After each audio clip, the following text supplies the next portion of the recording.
ایک صحت مند مرد کے عورت سے جماع کرنے کے بعد جو منی خارج ہوتی ہے اس میں 400 ملین سپرم موجود ہوتے ہیں. لہذا منطق کے مطابق اگر اس مقدار میں نطفہ کو رحم میں جگہ مل جاتی ہے تو 400 ملین بچے پیدا ہوتے ہیں، جبکہ یہ 400 ملین سپرم ماں کی بچے دانی کی طرف پاگلوں کی طرف بھاگتے ہیں اور اس دوڑ میں صرف 300 یا 500 سپرمیے ہی بچ پاتے ہیں اور باقی کیا ہوتا ہے وہ رستے میں تھکن یا شکست کی وجہ سے آلموسٹ ڈیڈ ہو جاتے ہیں. یہ 300 یا 500 سپرمیے ہیں جو بیضہ دانی تک پہنچنے میں کامیاب ہوتے ہیں. ان میں سے صرف ایک، جی ہاں صرف ایک ہی بہت مضبوط سپرمیہ ہوتا ہے جو بیضے میں داخل ہو کے فرٹیلائز ہوتا ہے یا بیضہ میں پہنچ کر اپنی نشست بنا لیتا ہے. کیا آپ جانتے ہیں، ڈو یو نو، وہ خوش نصیب فاتح اور مضبوط ترین سپرمیہ کون ہے؟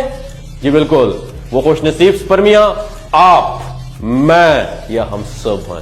کیا آپ نے کبھی اس عظیم جنگ کے بارے میں سوچا ہے؟ جب آپ بھاگے تو آنکھیں، ہاتھ، پاؤں، سر نہیں تھے، پھر بھی آپ جیت گئے.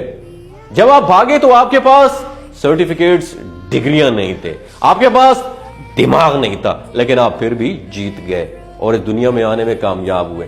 جب آپ بھاگے تو آپ تعلیم یافتہ نہیں تھے، کسی نے آپ کو ہیلپ آؤٹ نہیں کیا تھا، لیکن آپ پھر بھی جیتے. آپ کے وجدان کی نظر میں صرف منزل تھی، ٹارگٹ تھا، گول سیٹنگ تھی.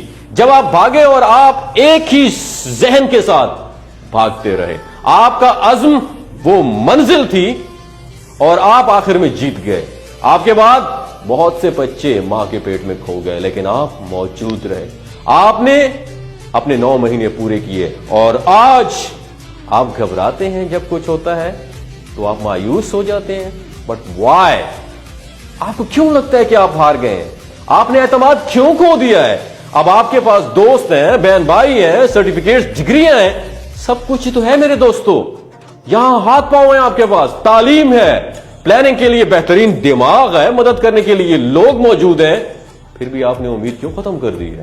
جب کچھ ہوتا ہے تو آپ کیوں ٹوٹ جاتے ہیں؟ آپ کیوں کہتے ہیں کہ میں زندہ نہیں رہنا چاہتا ہوں؟ آپ کیوں کہتے ہیں کہ پاکستان میں کچھ نہیں ہے؟ آپ نے کیوں کہا کہ میں ہار گیا ہوں؟ ایسی ہزاروں چیزوں کو اجاگر کرنا ممکن ہے، لیکن آپ مایوس کیوں ہیں؟ آپ فرسٹریٹ کیوں ہیں؟ آپ شروع میں جیتے تھے، آپ آخر میں جیتیں گے.